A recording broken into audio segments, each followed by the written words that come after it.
Bien, señores, tenemos a Minú Tavares Mirabal, presidenta de Opción Democrática.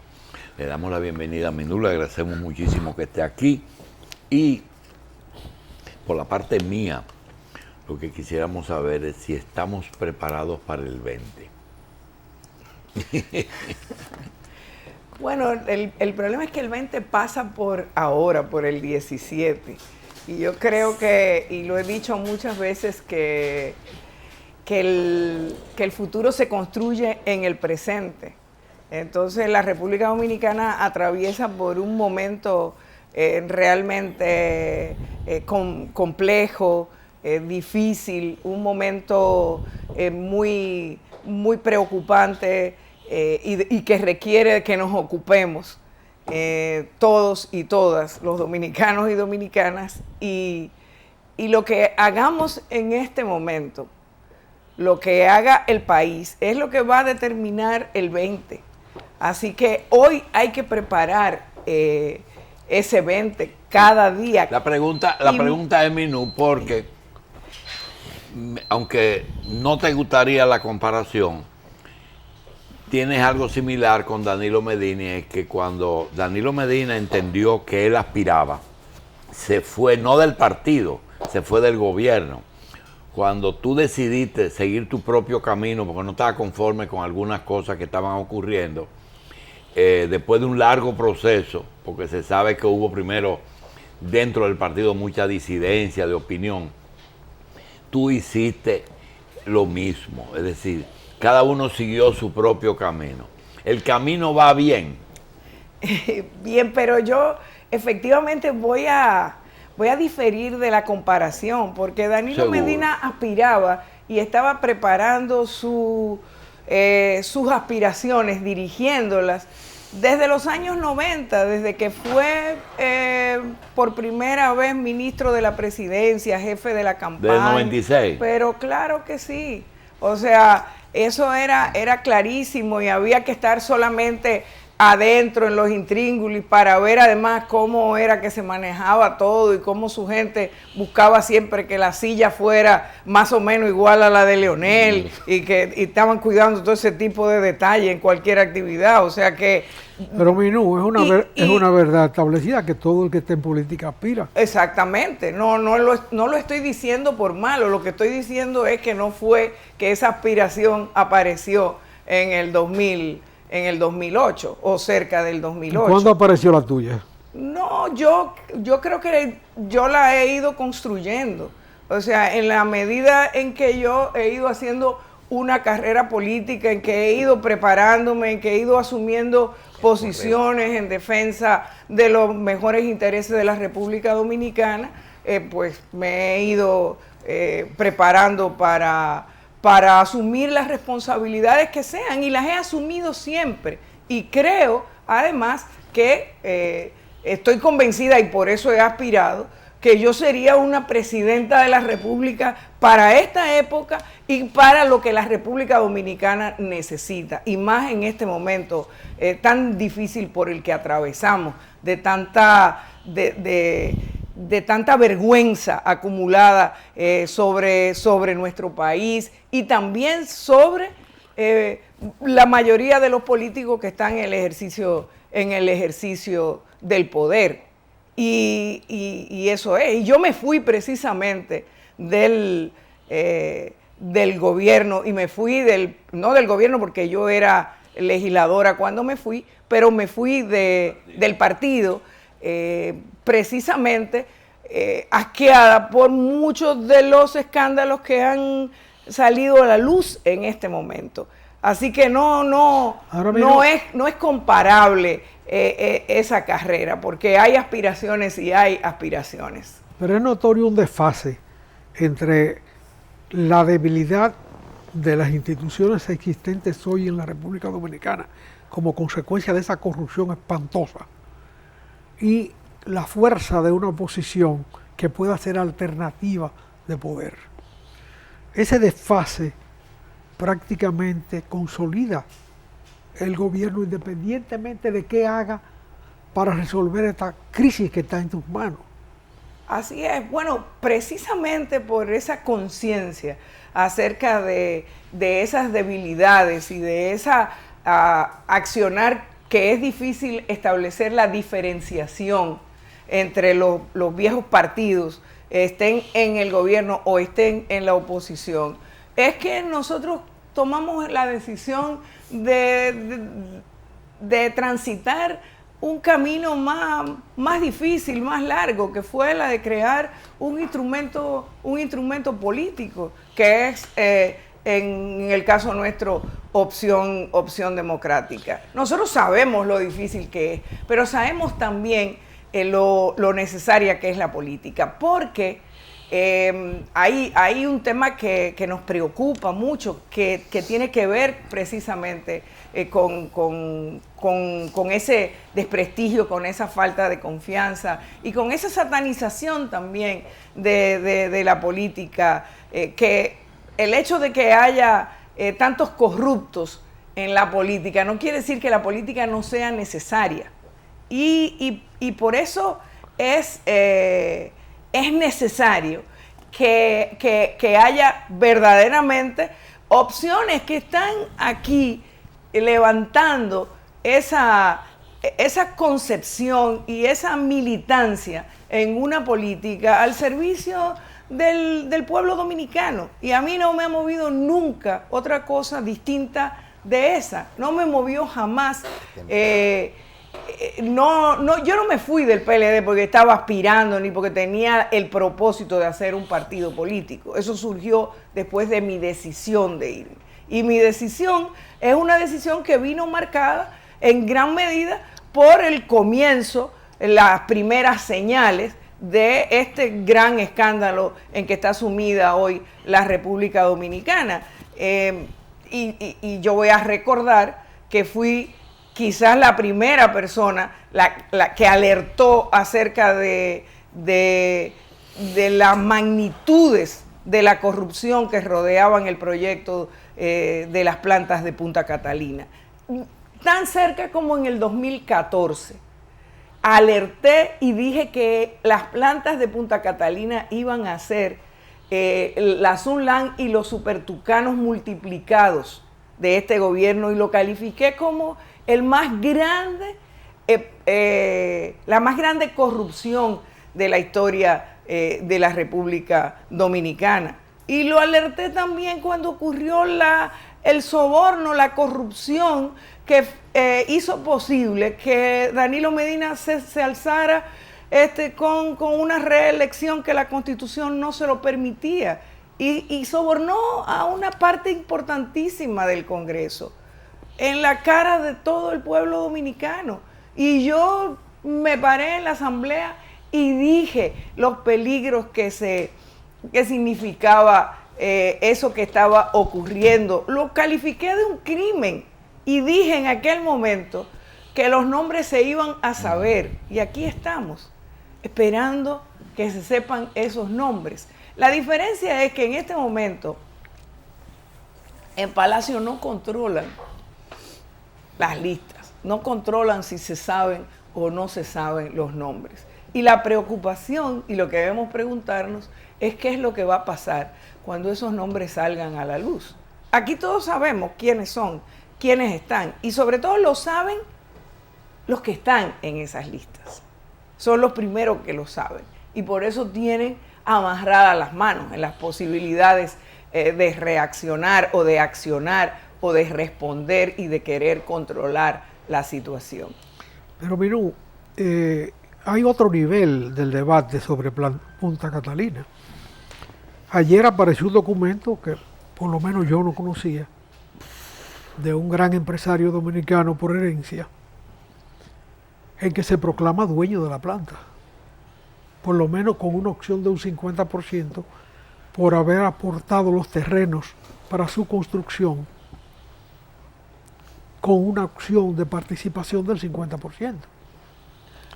Y además plantea, que ya son ideas, si se quiere, luminosas, la posibilidad de que ese proyecto en su desarrollo sea un polo de construcción industrial de punta en el tiempo.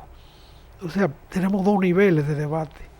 El Pero nivel de la corrupción vulgar, que enriquece a los nuevos, y el otro de la consolidación de las grandes fortunas hechas en el pasado.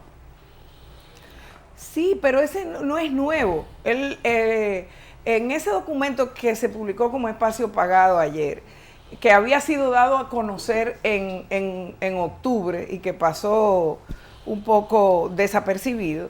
Pero hoy es una proclamación de esto es mío. Sí, así es. En un espacio pagado. Pero ese debate se llevó a cabo ya cuando discutimos el tema en la Cámara de Diputados. Ustedes recordarán que hubo una comisión que estuvo investigando en la Cámara de Diputados. Y por eso pagan comisiones también. No, una comisión de la Cámara de Diputados que se creó para investigar el escándalo de la licitación de Punta Catalina. Y en el momento en que se estaba haciendo la investigación, esa comisión le solicitó a la CDE una copia del contrato, el cual le fue negado, y después se lo solicitado otras instancias y otras organizaciones, como la organización de las organizaciones que están reclamando a favor y del medio ambiente y porque las plantas se cambien a plantas de gas natural, que han estado de las organizaciones de la provincia Peravia. Y le fue negado. Y hay una instancia en el Tribunal Constitucional exigiéndole que entreguen ese contrato. Si ustedes recordarán, el argumento que dijo el presidente Rubén Bichara fue que eso era una cuestión de Estado y que por lo tanto tenía que manejarse con el secretismo con el que se ha manejado. Entonces, no es nuevo el escándalo. Y ahí, en ese documento en el cual se reclama la propiedad del 50% de las plantas, efectivamente, tal y como habíamos denunciado en la Cámara de Diputados, no se habla de cuál es el precio por el cual, el precio que el Estado dominicano tiene que pagar mensualmente, anualmente, por el alquiler de esos terrenos. Que, entre otras cosas, se había hablado muchas veces de que se ubicaran esas plantas en Asua, por ejemplo, donde el impacto ambiental que van a tener, pues muchísimos estudios demostraban que era muchísimo menor. Entonces, sí, el escándalo es muy grande. Hay una pregunta que a ustedes los políticos y a nosotros los medios nos hacen. ¿Y ahora qué va a pasar? Creo que es la pregunta que tenemos que hacer. Realmente uno no sabe cómo va a terminar. ¿Qué va a pasar? Bueno, yo creo claramente que lo que tiene que pasar es que llegó la hora de que los corruptos vayan. Claro, bueno, tiene que pasar que vayan a la cárcel, porque no es posible que nosotros tengamos aquí, bueno, podemos asumir. Todo es posible. Ya está blindado. Podemos asumir el pesimismo, hasta el cinismo como respuesta, pero yo creo que no. O sea, yo creo en este país y yo creo en la posibilidad que tenemos de construir una sociedad más justa, una sociedad mejor, porque de alguna manera lo que hagan y la impunidad con que se maneje esta situación y cualquier otra, se sustenta también en ese pesimismo y en ese cinismo. No es verdad que la historia, no es verdad que las posibilidades del pueblo dominicano están enterradas, están desaparecidas. Y ahí está precisamente lo que hay que hacer. Nuestra responsabilidad, la responsabilidad de los políticos y las políticas serios en la República Dominicana, de los hombres y las mujeres de este país, muchos de los cuales están en esos viejos partidos, incluyendo el PLD, en este momento, es no desmayar, es no olvidarse, es no desaparecer, es trabajar, es realmente, y tiene que ser, integrarse. Ahí está. Este es el momento de la denuncia, este es el momento de la protesta, este es el momento de la rebeldía, este es el momento de decir ya basta, y ya basta a todo lo que han estado haciendo. Tú has mencionado el PLD como reserva oculta de esta propia situación. Sin embargo, es notorio el contraste entre la prédica de Juan Bosch, por lo menos de cara a la estética política, porque en la acción era otra cosa, y la actitud de su militancia en ausencia suya. Porque hay una diferenciación, José. O sea, la gente del PLD se ha cogido a la esencia de la política de Bosch, no a su prédica, porque las disidencias son muy pocas. En el caso tuyo no es una disidencia como tal, tú te incorporaste al PLD ya en el poder. Pero los que se pasaron repartiendo cartillitas y echando vainas durante mucho tiempo sobre su firmeza, su integridad, su política, siguen ahí. Sí. Y siguen ahí incorporados a la podredumbre. Así es. Con el PLD no hay ninguna solución. Yo creo que no. Y yo creo que cada día más evidente que no. ¿Para dónde debemos dar? Déjame contestarle la pregunta a José, porque justamente, bueno, yo tuve una militancia de largos años en el PLD y yo te puedo decir que conocí ahí mucha gente de mucha valía y gente que tiene actitudes y que ciertamente se ha acomodado al carguito, al poder, pero la verdad es que cada vez con más frecuencia yo recibo llamadas todos los días y a todos esos PLDistas que me llaman y que me dicen que tú tenías razón, que tú te fuiste, o a aquellos que todavía siguen diciéndome que yo debía haber echado o seguir echando adentro el pleito adentro. A todas esas personas yo les digo que se les acabó el tiempo, porque ya no es posible seguir ignorando ese oprobio, seguir ignorando la perversidad de la corrupción y hasta dónde ha llegado, por más que necesiten un sueldito. Pero no olvidemos que aquí más del 50% de los dominicanos y dominicanas votó por el PLD en este periodo. Y esa gente no podemos declararlas como malas o como corruptas o sea, son gente que de verdad todavía seguía creyendo que había una diferencia entre Leonel y Danilo, por ejemplo, y que entonces de pronto volvieron santos a Danilo Medina. Y aquí todos sabemos la historia el hecho de que del presidente. El hecho de que el más del 50% de la población haya votado por Danilo y el PLD, y que todavía hoy se mantiene muy próximo a eso, en la simpatía pública, no obedece tanto a la cautivación que ellos han generado en el pueblo, como la debilidad de los otros partidos que se han integrado a ellos. Los partidos han desaparecido. El reformista fue endosado por Balaguer, a Leonel. Y el PRD fue endosado por Miguel Vargas. Cooptado a través de Miguel Vargas por Danilo. Entonces, estamos en una situación... Y el PRM insiste en seguirse pareciendo estamos a en lo una que situación fue muy el PRD, parecida. o sea que... Estamos muy próximos a la primera década de la era de Trujillo, cuando él era figura dominante y los otros partidos habían desaparecido. Tuvieron que pasar 20 años más para que se construyeran opciones fuera del poder y en definitiva una opción de Trujillo por la fuerza americana fue la que dominó el panorama de la transición. Hoy estamos en una cosa muy semejante a esa. Yo he porque dicho en varias ocasiones eso del PRM es que el voto es un refugio de cierta dignidad nacional que todavía rechaza lo que ha pasado. Pero en definitiva no es una fuerza política.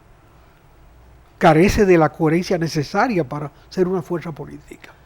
Bueno, todo el sistema político dominicano, desde el asesinato de Trujillo para acá, se ha sustentado precisamente en la impunidad, y todos los partidos han hecho política justamente con ese librito de la impunidad, el relacionamiento que se ha estado dando entre los actores, las instituciones del Estado, las instituciones políticas como los partidos. Pero es una relación impune. La impunidad está en el centro de la política dominicana, y tú lo sabes de primera mano, porque impunes siguen, no es solamente la corrupción, impunes siguen todos los crímenes del trujillismo, impune sigue todo lo que ocurrió desde entonces para acá. Aquí no se ha hecho justicia en ningún sentido, y cada caso se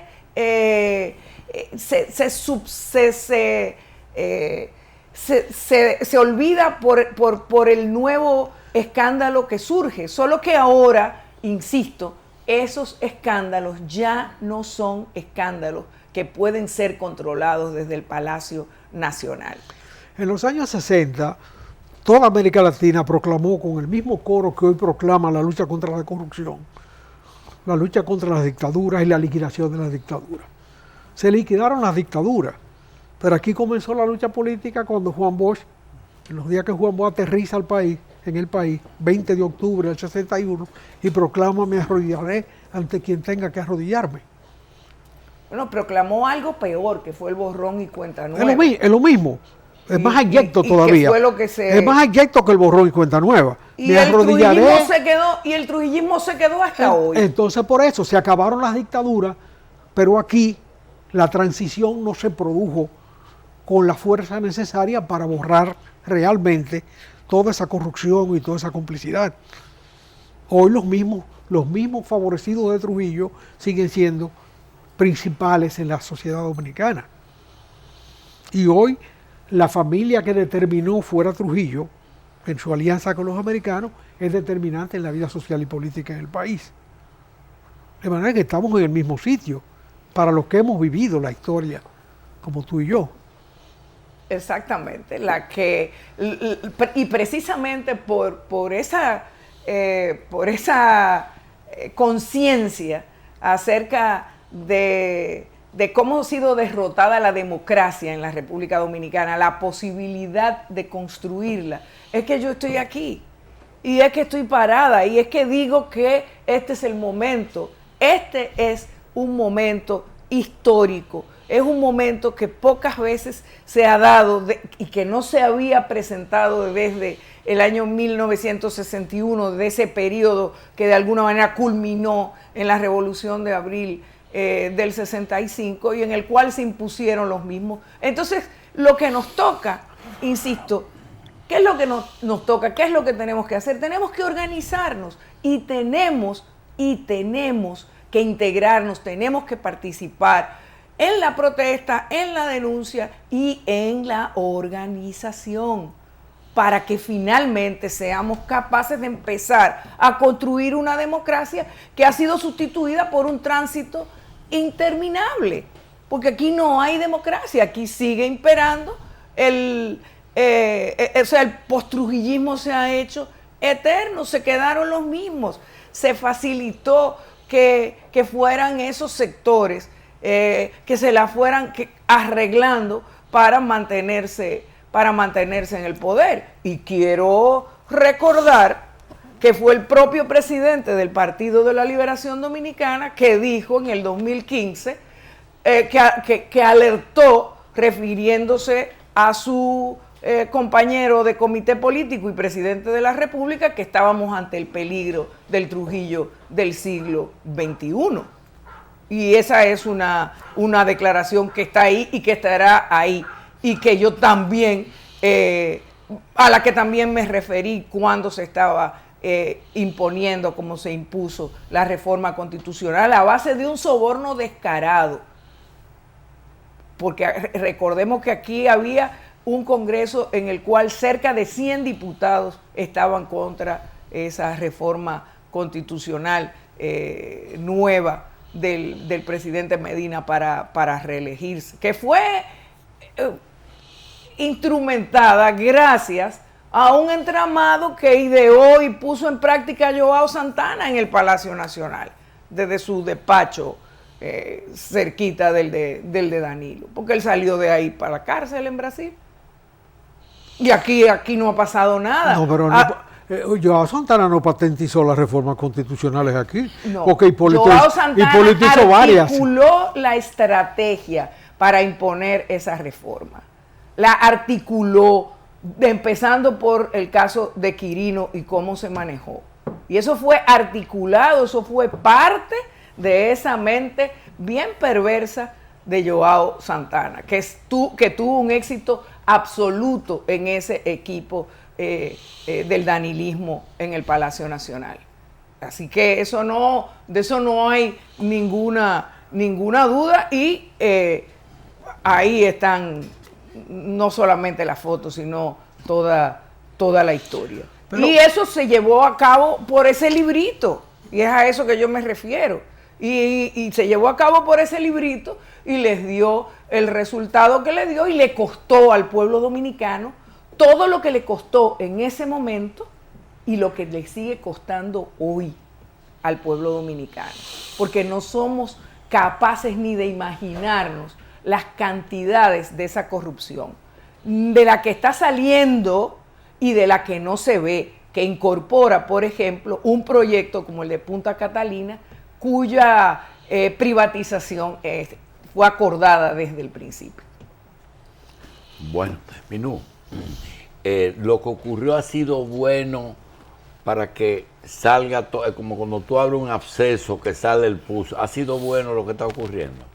Bueno, yo quisiera que no, porque eso es a un costo para cada uno de los dominicanos y dominicanas, que no quisiéramos tener que pagar, y lo vamos a tener que pagar nosotros y nuestros hijos y nuestros nietos y nietas. Bueno, no ha sido. Lo que tiene que ser bueno es la reacción que eso provoque. Y a mí lo que me parece importante destacar de esta reacción es precisamente que expresa dos cosas. Por un lado, la demanda por el fin de la impunidad. Y por otro lado, expresa también, por primera vez en mucho tiempo, manifestaciones claras de sed de justicia. Y sin justicia no es posible democracia.